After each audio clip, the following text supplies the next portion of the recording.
Bismillahirrahmanirrahim. Assalamualaikum warahmatullahi wabarakatuh. Waalaikumsalam warahmatullahi wabarakatuh. Nah, teman-teman semua gimana nih kabarnya? Baik. Alhamdulillah ya.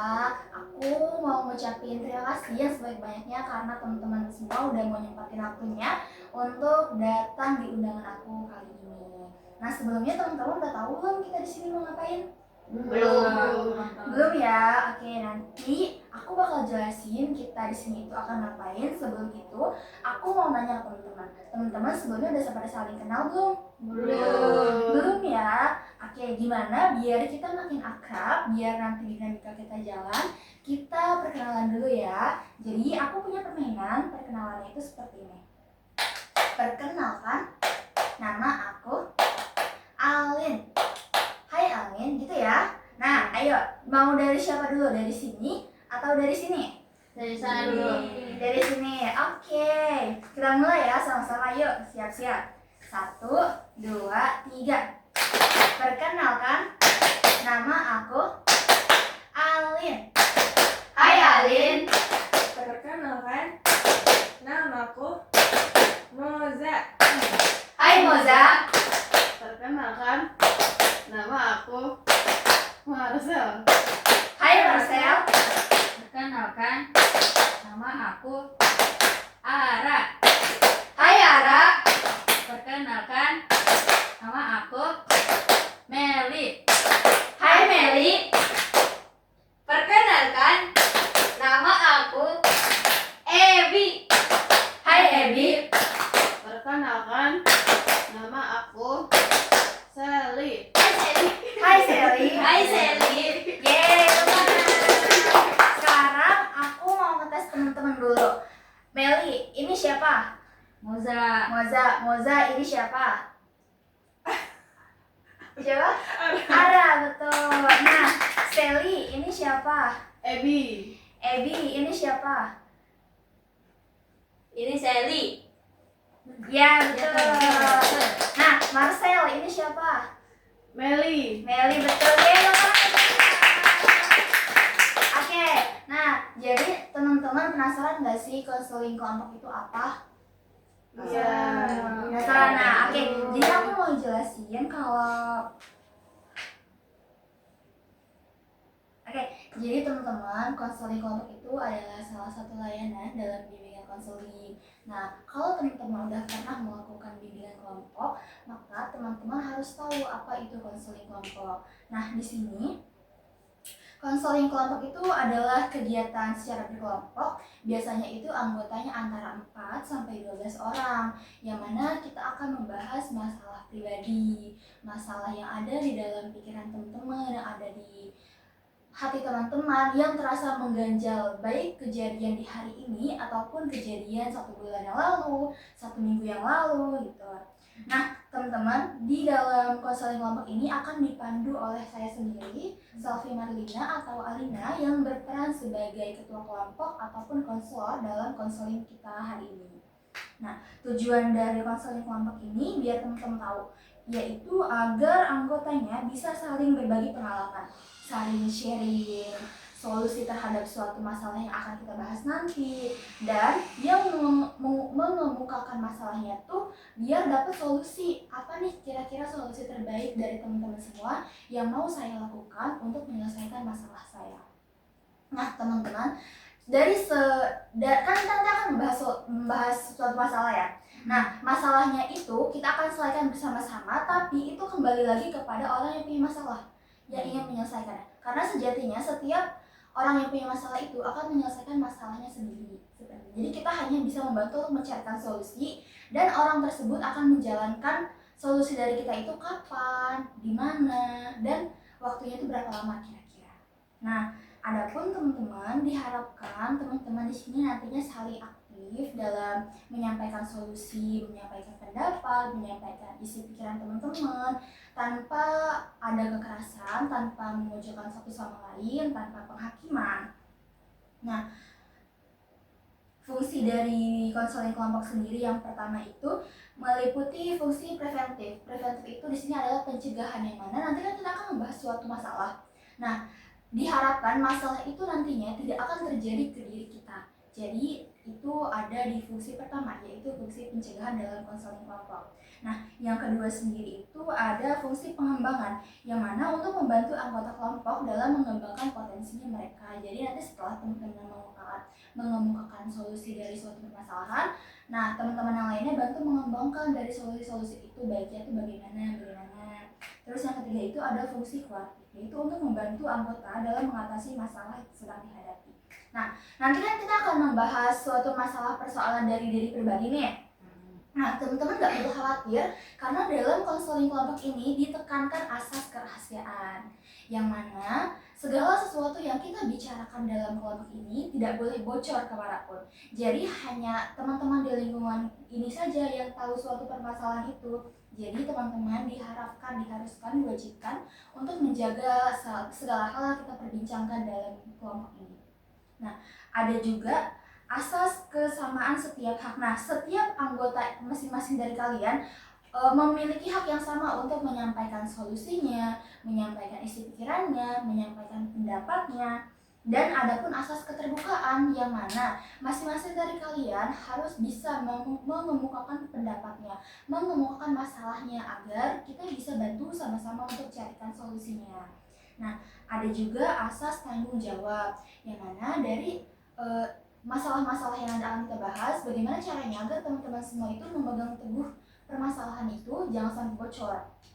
Nah, kira-kira seperti itu sekilas tentang konseling kelompok. Ada yang ingin ditanyakan?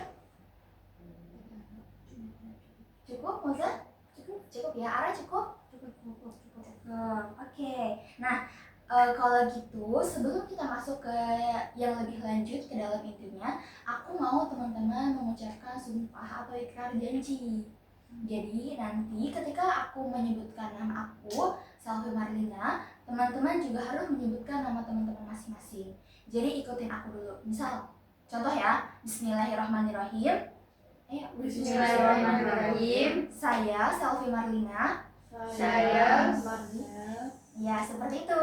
Nah, teman-teman menyebutkan nama teman-teman sendiri, jangan ragu, oke? Kita mulai ya. Bismillahirrahmanirrahim. Bismillahirrahmanirrahim. Saya Selvi Marlina. Saya Meli. Oke, lagi ya. Bismillah. Oke, kita ulang ya. Bismillahirrahmanirrahim. Bismillahirrahmanirrahim. Saya Selvi Marlina. Saya Dengan ini menyatakan bahwa saya sanggup dan bersedia menerima, menyimpan, menjaga, memelihara, dan merahasiakan segala hal dan data atau keterangan yang saya terima baik dari klien saya ataupun siapapun juga, yaitu data dan atau keterangan yang tidak boleh dan tidak layak diketahui oleh orang lain atau siapapun juga. Oke, selesai sudah teman-teman mengucapkan ikrar atau sumpah konselor, maka sejatinya teman-teman harus merahasiakan segala apapun yang akan kita bahas dalam kelompok ini. Bisa ya teman-teman? Bisa. Oke, sebelumnya kita belum berdoa ya? Ya, kita berdoa dulu sebelum aku menanyakan suatu persoalan kepada teman-teman. Alangkah baiknya kita berdoa dulu. Berdoa dimulai.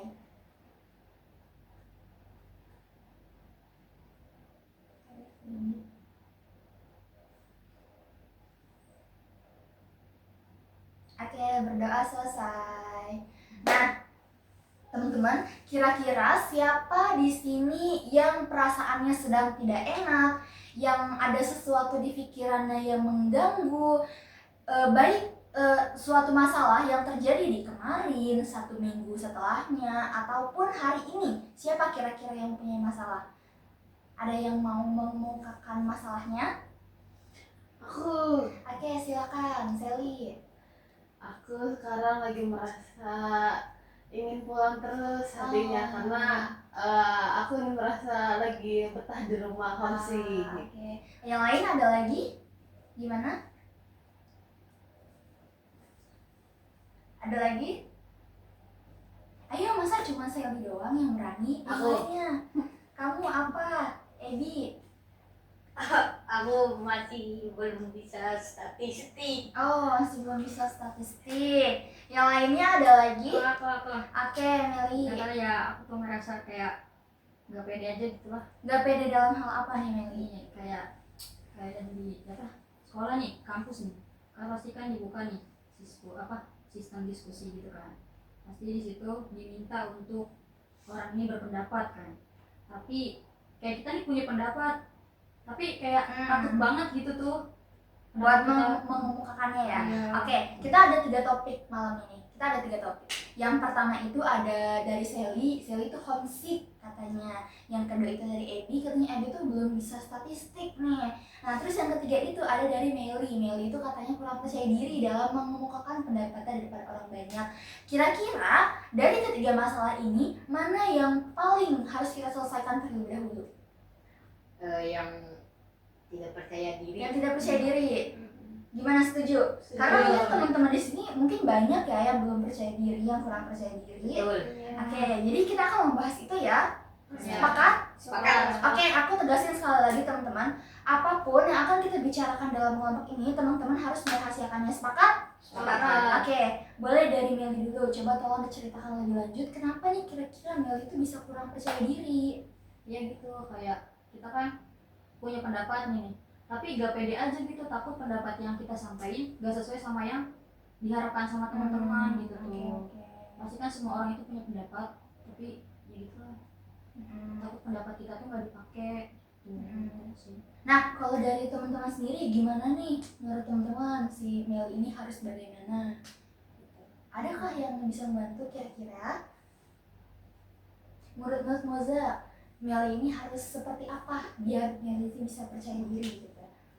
Menurut aku kayaknya Mel ini harus lebih berani ya untuk mengutarakan pendapatnya. Karena kita sebagai berbeda-beda harus tahu kalau misalnya kita mempunyai pendapat yang berbeda dan itu nggak apa-apa. Betul. Nah, Moza sendiri pernah nggak sih merasakan apa yang Meli rasakan? Aku pernah sih waktu itu, jadi aku kayak mau mengutarakan pendapat aku, tapi aku tuh takutnya dikiranya kayak kok dia aneh sendiri gitu, pendapatnya berbeda. Iya, pasti setiap orang akan merasakan itu ya. Nah, kalau dari Selvi sendiri bagaimana nih tanggapannya?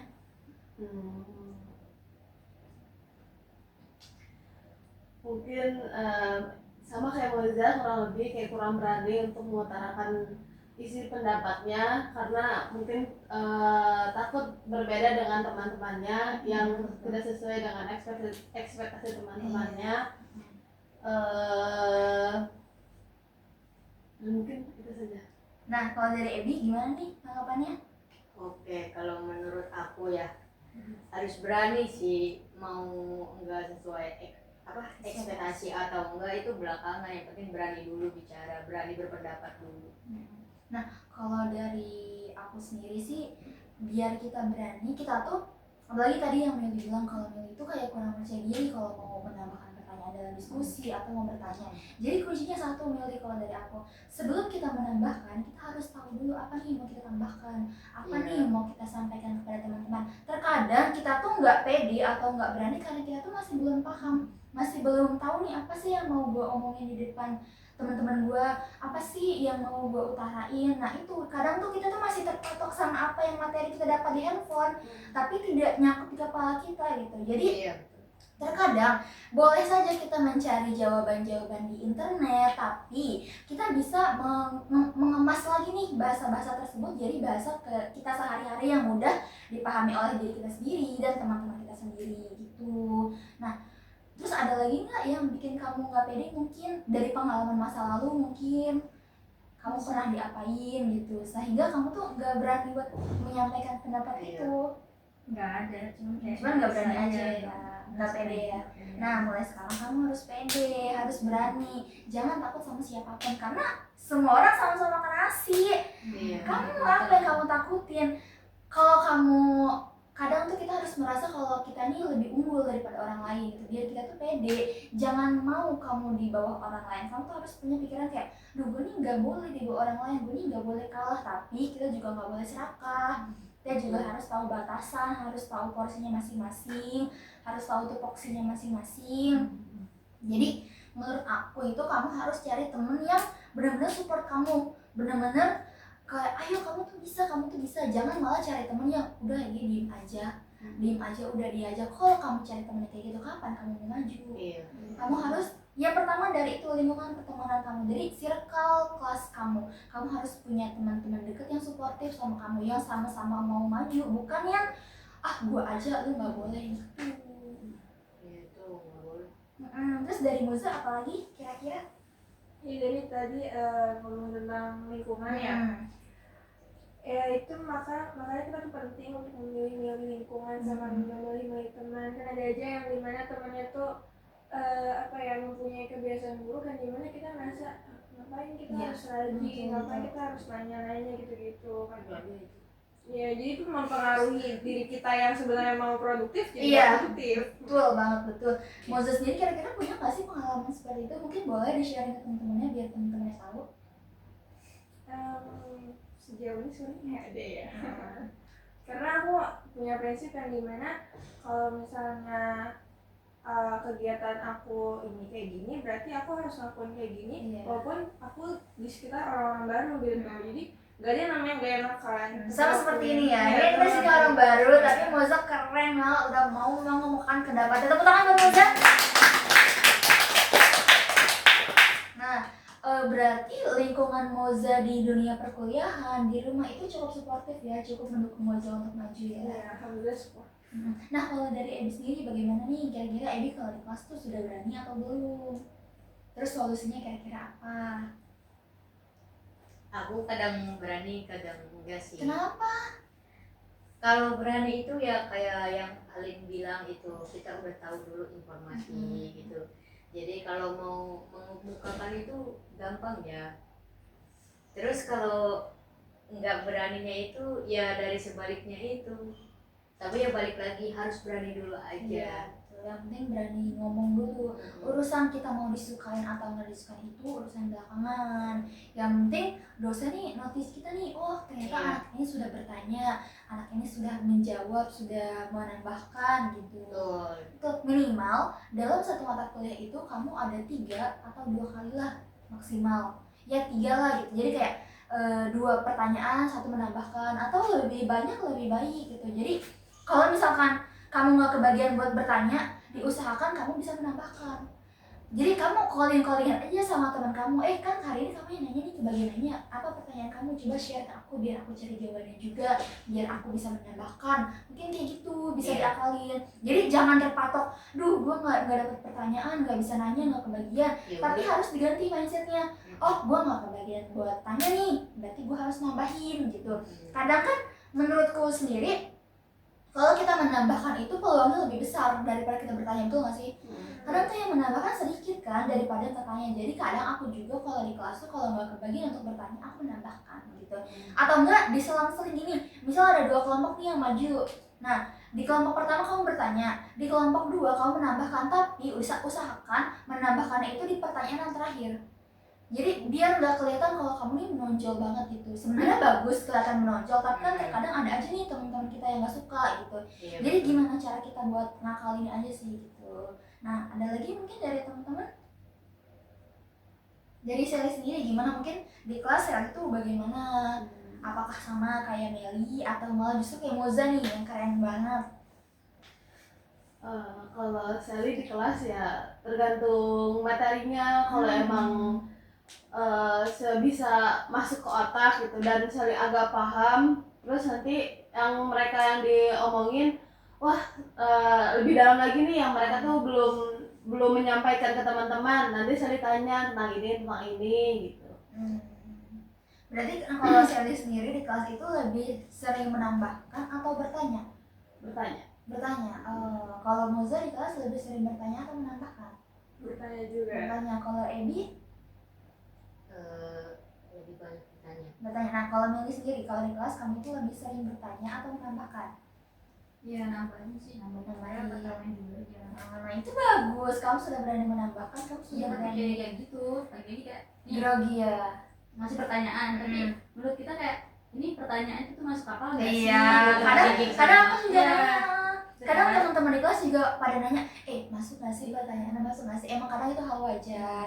Tapi nggak apa-apa, yang penting kita berani dulu buat nanya.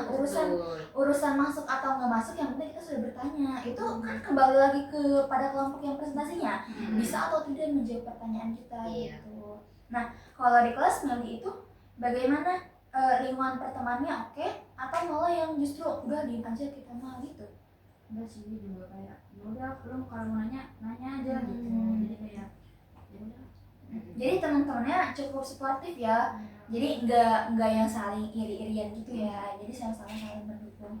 Bagus sih. Malah juga kayak apa sih namanya, ikut-ikutan juga bertanya. Dia juga tanya, iya itu malah bagus kok, bagus. Jadi yang penting sama-sama tahu porsinya masing-masing aja, biar Melinya baik di mata dosen, begitupun dengan teman-teman dekat Melinya juga baik di mata dosen. Jadi jangan apa ya, jangan saling serakah lah, jangan mau duluan gitu. Yang penting kita nih berani dulu Iya. mengemukakan pendapat kita di depan umum gitu. Nah, gimana? Yang lain ada lagi? Dari Musa ada lagi mungkin? Udah. Nah, oke, kalau dari Muza sendiri, kalau di kelas tuh Muza kayak gimana sih? Orangnya mungkin boleh diceritain biar Milinya jadi punya motivasi. Biar berani Ya, ngomong. berani ngomong. Mungkin dari mulai Muza presentasi dulu deh, gimana sih? Kan kita kan kalau presentasi kadang gugup ya, Iya. kadang takut. Nah, gimana sih caranya biar kita tuh pede gitu? Mungkin maksud Mel dari pertanyaan tadi tuh gitu. Saat presentasi ya. Iya. Bebas saat apa aja. Biasanya kalau saat aku kebagian presentasi dan aku merasa kayaknya di kelompok aku tuh nggak ada yang berani untuk jadi moderator, berarti harus aku dong yang jadi moderator. Jadi aku harus kayak mempersiapkan diri dengan baik biar saat nanti jadi moderator nggak gugup gitu. Gimana tuh kira-kira persiapan? Biar nggak Iya, gugupnya tuh. itu. Betul. Biar nggak gugupnya itu ya. Ternyata kan juga pasti gugup, tapi usahain kita tuh pembawaannya tenang, terus juga tegas juga, nggak harus kenceng banget tapi jelas aja gitu kan. Terus usahain kita tuh kayak nyapa juga, apa yang di depan kita tuh kita sapa orang-orangnya, kita liatin satu-satu gitu. Usahain mereka tuh memperhatikan apa yang kita omongin. Nah, justru di kebanyakan orang, ketika kita menatap orang, itu tuh yang bikin kita grogi aja. Langsung, Iya, buyar gitu Iya. kebanyakan. Yang bikin terus gimana caranya biar kita tuh tenang gitu. Kadang tuh aku sendiri juga kalau mau presentasi tuh nggak tenang rasanya gitu, kayak gelisah, takut, padahal ya tinggal baca doang. Iya. Nah, gimana sih ya kira-kira? Apa ya? Aku sih waktu itu udah keluar tau. Nggak apa-apa. Biar kita tuh pede ya. Karena kita kan di kelas kan udah kenal sama orang-orangnya ya. Jadi aku menjadi diri aku sendiri saat aku presentasi. Kayak misalnya aku orangnya ceria nih, lagi good mood. Berarti pas lagi saat presentasi aku kayak, hai semua, terus aku sapa-sapa satu gitu. Kayak gitu sih. Tapi kan meskipun kayak kita kenal nih, gitu. Masih ada Lagi-lagi rasa begitu kayak deg-degan. kita jadi moderator nih, kan pasti ngeliatin nih teman-temannya. Nah iya itu bikin yang kayak ngeblank gitu loh. Tapi buat kayak sepertinya buat yang pemula tuh nggak berani untuk ngeliat satu-satu. Kita ngeliat satu orang aja, kayak misalnya ada satu orang yang dimana membuat kita tuh tenang, nggak ketawa, pokoknya yang bikin kita tuh serius gitu tuh. Kita ngeliat satu orang, tapi kita kayak kemana-mana gitu ya, kayak ngejelasin semuanya, tapi Fokus ke satu orang. Iya, fokusnya ke satu orang. Aku pribadi dulu juga waktu awal-awal maba awal kuliah juga aku takut kalau presentasi depan umum, bahkan ya teman-teman harus tahu aku tuh nggak pernah jadi moderator. Aku tuh baru-baru ini, bahkan baru-baru semester ini sama akhir semester kemarin itu belajar untuk menjadi moderator. Karena apa? Karena aku gak pede, aku malu. Nah, tapi aku usahakan ketika aku presentasi aku semaksimal mungkin. Aku setuju sama pendapat Moza tadi. Kalau kita emang gak berani natap mata teman-teman kita satu-satu, kita harus fokuskan ke satu orang yang kita tuh percaya. Yang kalau kita melihat muka dia tuh kita bisa jadi lebih fokus. Aku ada teman aku izin mention namanya di sini, halo Ruhi. Nah, aku tuh kalau presentasi harus ngeliat dia, karena ketika aku ngeliat dia, aku tuh ngerasa aku diperhatiin. Kayak ketika teman-teman aku yang sibuk main handphone, sibuk bikin TikTok, bahkan sibuk foto, sibuk yang lain-lain, ketika aku ngeliat Ruhi, si Ruhi itu selalu ngeliatin aku, seakan-akan kayak dia tuh semangat, excited nih buat ngedengerin penjelasan dari aku. Itu yang bikin aku pede. Jadi menurutku penting untuk cari temen yang bikin kita tuh punya rasa semangat dalam belajar gitu. Sama kayak Moza tadi setuju. Nah, kalau dari Ebi sendiri mungkin sama kah seperti Moza, atau justru ada kebanyakan orang yang kalau mau presentasi itu ngeliat ke atas, ngeliat ke sudut ruangan, kan ada tuh yang kayak gitu. Nah, kalau ini tipe yang seperti apa kira-kira? Kalau aku biar nggak beneran, biar nggak deg-degan itu, malah aku kebalikannya, aku harus melihat orang-orang itu. Kenapa tuh kira-kira? Nggak tahu ya, dari kecil itu aku itu kan emang sering ya kayak bukan ngadepin ya, kayak ketemu orang banyak lah gitu. Itu tuh aku harus ngelihat orang-orang itu. Biar apa? Entah, aku ngerasa lebih tenang aja gitu. Karena aku ngelihat mereka, tapi mereka belum tentu ngelihat aku gitu. Jadi aku malah kebalikannya, aku harus ngelihat orang-orang itu, baru deg-degan aku hilang, nggak pede itu hilang. Jadi malah pede aja kalau ngelihat orang. Kalau nggak ngeliat? Kalau nggak ngelihat itu ya malah jadi gugup. iya. Wah, kayak kayaknya gitu. ini ngeliatin nih gitu. Iya. Nah, kalau Selly sendiri gimana nih kalau di kelas? Kalau aku untuk presentasi, aku kayak harus fokusin, aku bukan ke orang, tapi ke sudut. Iya, Kayak kesempatan. ke pojok atau kemana gitu. Aku fokusin. Nah, tapi aku juga seling-seling gitu Sekali loh. lah ya, Iya, sekali, sekali ngeliat teman-teman aku gitu. Tapi aku fokusnya ke situ. Bahkan mungkin aku dulu karena pemalu ya. Dulu juga awal aku maba kayak kamu masuk kelas terus udah teman-teman kamu udah pada duduk, kamu merasa malu. Iya, Jalan di tengah mereka gitu. Tapi betul. lambat laun kan sekarang aku sudah pede karena Udah kenal. udah kenal, udah tahu sifatnya satu sama lain, ya udahlah gitu. Iya, betul. Jadi yang penting tuh kita berarti dari teman-teman yang kamu pakai ini, yang aku dapat berarti kita tuh harus nyaman dulu ya. Betul. Harus nyaman dulu sama lingkungan kita. Terus kita juga harus bisa menguasai materi-materinya biar kita tuh pede ya. Nah, kalau dari Meli sendiri, ketika Meli presentasi untuk menjelaskan itu, fokus Meli itu gimana nih? Seperti Ebika, seperti Moza kah? Atau malah seperti Selly yang ke sudut ruangan? Kalau pribadi ya, kalau di presentasi tuh pasti ngadepnya tuh tembok gitu. Oh, berarti sama kayak Selly. Terus ya udah gitu, sistemnya kayak ngeliat ke bawah, ke tembok gitu. Tapi nggak ngeliat ke Iya. sekitar ya, karena gitu. Oke. Betul. Aku juga kadang tuh ngerasa kayak gitu. Tapi malah terkadang ya, aku lebih pede kalau ketika teman-teman keberhatan aku. Jadi kayak, oh ya udahlah, mereka nggak dengerin gue ngomong apa, ya udahlah gue ngomong aja. Yang penting gue masih materi gue.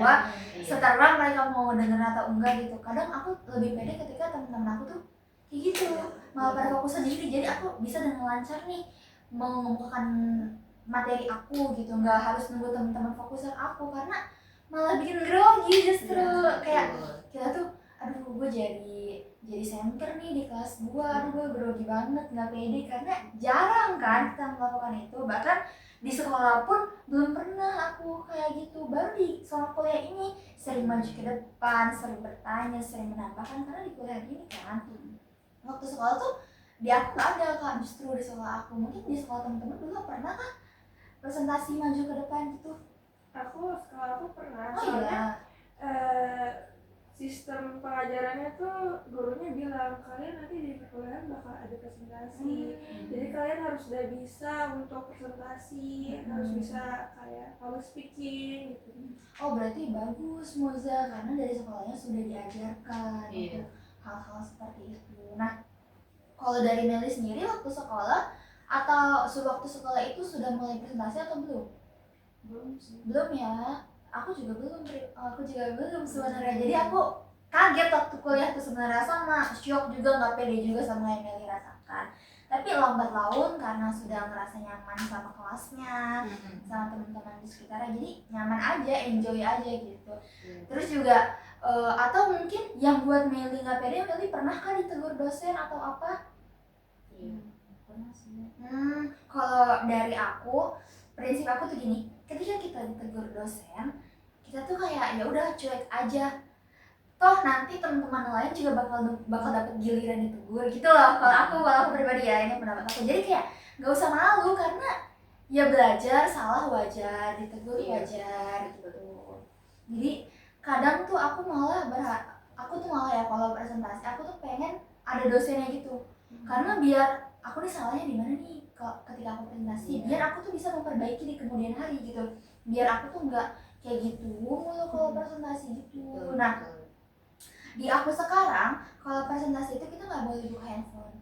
Jadi kita tuh benar-benar harus di luar kepala. Jadi itu yang aku bilang tadi, biar kita pede mengemukakan materi kita di depan umum, mengungkapkan pendapat kita, pertanyaan kita tuh harus tahu dulu nih yang ada di otak kita apa sih yang mau kita bicarakan.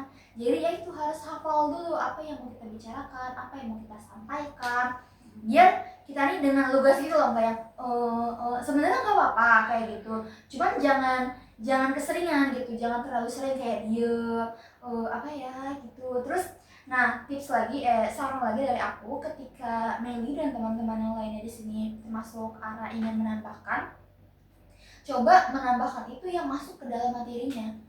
Jangan kamu asal ngomong aja tapi nggak tahu apa yang teman kamu pertanyain, teman kamu nanyain gitu. Sekarang kayak pertanyaannya di luar. Iya, di luar topik ya. Iya betul. Bikin kitanya juga menjawabnya kayak gimana gitu. Jadi kayak kita serahin aja ke dosennya. Oh tapi nggak apa-apa kalau kayak gitu. Iya boleh, karena juga dari bapaknya sendiri, kayak dosennya sendiri juga bilang kalau ini pertanyaan itu benar-benar di luar topik, terlalu Jadi berat saya yang mungkin harus ya. ngejelasin. Iya. Harus sesuai. Iya. Nah, seringkah Meli dapat pertanyaan seperti itu ketika Pernah sih, cuma sekali.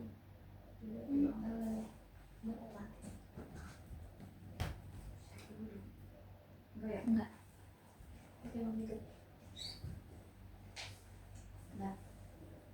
Kalau dari Sally sendiri mungkin ada tips lain sebelum kita akhiri sesi ini? Tidak. Tidak ada. Dari Muza bagaimana? Tidak ada. Oke, tidak ada. Nah, dari Ebi mungkin, kalau Ebi dapat pertanyaan yang di luar topik yang tadi kayak Meli, Ebi tuh bakal ngapain? Bakal aku tanya balik. Bagaimana tuh kira-kira? Kayak sebenarnya kamu paham nggak sama pertanyaan kamu? Biasanya orang yang bertanya itu pasti biasanya udah tahu sebenarnya jawaban tersebut gitu.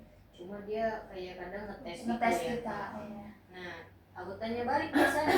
Aku juga sering kok nggak kayak dapat pertanyaan yang di luar dari topik tersebut ya. Ya, aku tanyain balik lagi gitu. Tapi ya akhirnya kebanyakan yang kayak gitu dia juga bingung sama pertanyaan dia sendiri. Begitu. Oke, berarti ada tips lain mungkin biar lebih pede. Kan dari Ebi tadi, Ebi tuh kan keren banget ya, katanya sudah dari kecil tuh berbicara depan umum, bertemu dengan banyak orang, kan itu keren banget ya. Mungkin boleh dibagi tipsnya ke teman-teman di sini biar kita juga jadi lebih berani kayak Ebi, bisa dengan gampang nih mengemukakan pendapat di depan umum, tampil di depan umum. Itu bagaimana sih? Tadi aku sempat amazing banget Mas Ebi bilang, aku dari kecil udah ketemu banyak orang. Keren. Iya, kan. Beda sama kita introvert ya. Iya, kita mau ngomong sama orang aja malu. Gimana sih kalau dari Ebi? Gimana dia? Sebenarnya ya awalnya juga aku nggak ngeh sih kalau aku tuh bisa pedenya itu harus ngeliat orang gitu. Dari kecil itu kan kalau kan di video biasanya di videoin kalau aku kayak lagi ada di acara gitu ya, ketemu banyak orang gitu. Jadi kalau ngeliat video terus ngeliat kita ngeliat diri kita di video itu terus kita nunduk itu kelihatannya nggak bagus Oh, gitu. Jadi oh ya emang aku tuh pedenya itu biar nggak deg-degannya itu aku melihat orang-orang itu. Biar kayak wah gue nih keren, gue nih pede gitu ya. Jadi tipsnya kalau biar misalnya pede gitu melihat orang-orang tapi nggak berani natapnya, lihat dahinya aja nggak apa-apa. Nggak harus ngeliat sudut, maksudnya boleh ngeliat sudut, boleh ngeliat tembok gitu tuh, tapi kalau pengen bener-bener ngeliat sama si orang-orangnya terus nggak pede natap matanya, itu natap dahinya aja, ngeliat dahinya aja. Jadi nggak harus natap matanya ya. Mm-mm. Iya.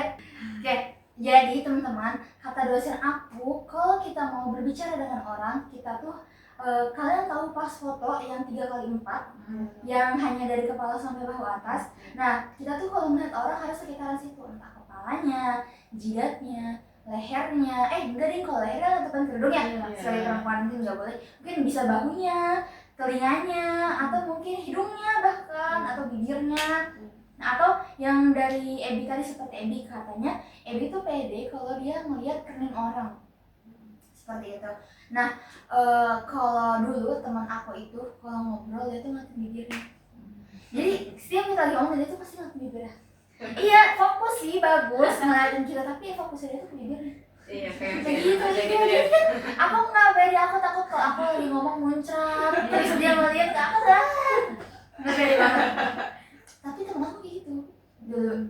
Nah, terus cara aku ngalihin perhatian dia, aku ajak balik ke matanya. Jadi gimana caranya biar aku nih ngedapetin kontak mata dia nih, meskipun dia fokusnya ke bibir aku, tapi aku sebisa mungkin nangkep kontak mata dia biar dia tuh fokusnya ke mata aku, jangan ke bibir aku, karena aku nggak pede. Nah, mungkin segitu aja sesi konseling kita. Dari Meli sendiri nih, kira-kira solusi apa nih yang paling ngena banget di hati Meli, dan ya mungkin ini cocok nih solusinya di gue yang mau gue lakuin, itu kira-kira apa? Ya, mungkin dari teman-teman kan udah ngasih masukan, ngasih saran. Mungkin dari saya sendiri mungkin harus berani lagi ya buat mengungkapkan pendapat gitu. Jadi harus pede, gak boleh gak pede. Urusan apa sih? Bener salahnya belakangan. Yang penting pede dulu ya. Nah, terus kira-kira kapan nih Meli akan melakukan solusi tadi? Ya, lebih baik secepatnya. Kita tunggu ya. Kira-kira kapan kita akan mendapatkan hasilnya? 3 hari kemudian kah? Atau minggu depan kah? Kira-kira kapan nih kita akan mendengar solusi dari jawaban dari Meli? Kalau Meli udah berubah, udah jadi lebih berani gitu. Mungkin waktunya seminggu lah ya. Seminggu, oke. Berarti kita bertemu di Senin depan, bisa? Senin depan boleh. Senin depan, oke teman-teman. Senin depan di tempat yang sama, di jam yang sama, kita sama-sama akan mendengar jawaban dari Meli. Jadi sudah berhasilkah mengupgrade dirinya jadi lebih berani berbicara depan umum? Sepakat ya? Sepakat. Minggu depan kita akan mendengar jawaban Meli, sepakat? Meli juga sepakat? Sepakat. Oke, sebelum aku tutup sesi konseling kelompok kita pada hari ini, aku mau minta teman-teman untuk menyampaikan kesan dan pesannya. Mungkin dari Moza, boleh kesan dan pesan dalam konseling kelompok kita hari ini? Kesannya boleh? Oke, mungkin boleh nih dari Moza kesan dan pesannya untuk sesi konseling kita pada hari ini. Jadi kesan aku itu sesi konselingnya lebih lebih nyaman dan membuat aku lebih terbuka untuk memberi pendapat aku. Ya, dan di sini kita bakal merasa lebih aman aja sih buat sharing tentang cerita kita. Oke, nah kalau dari Ebi sendiri gimana kesan dan pesan dalam sesi konseling ini? Iya, kesannya itu aku belajar lebih banyak tahu gitu, udah tahu semua gitu. Kalau dari Meli, boleh kesan dan pesannya? Rasanya ya apa sih, kan karena udah ngeluapin ya. Jadi lebih tenang, lebih lega gitu. Atas masukannya gitu, jadi kayak kayak gini ya, berarti harus berani, harus pede. Betul. Harus cari lingkungan teman yang sehat, yang benar-benar mendukung kamu buat maju. Oke, sepakat ya kita akan mendengar jawaban Meli minggu depan?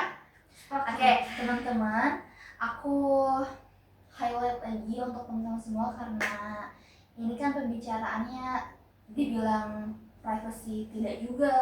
Tapi sesuai dengan kesepakatan kita di awal, dalam sesi konseling kelompok ini sangat menjunjung asas kerahasiaan, yang mana masalah yang tadi Meli kemukakan dan solusi yang tadi kita kemukakan untuk masalahnya Meli harus kita keep bersama-sama. Hanya kita dan kelompok ini saja yang tahu.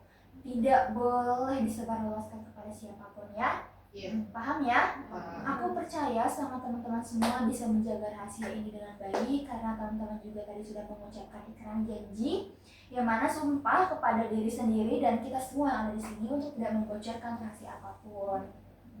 Nah, sebelum aku tutup sesi konseling ini, kita berdoa dulu ya. Berdoa dimulai.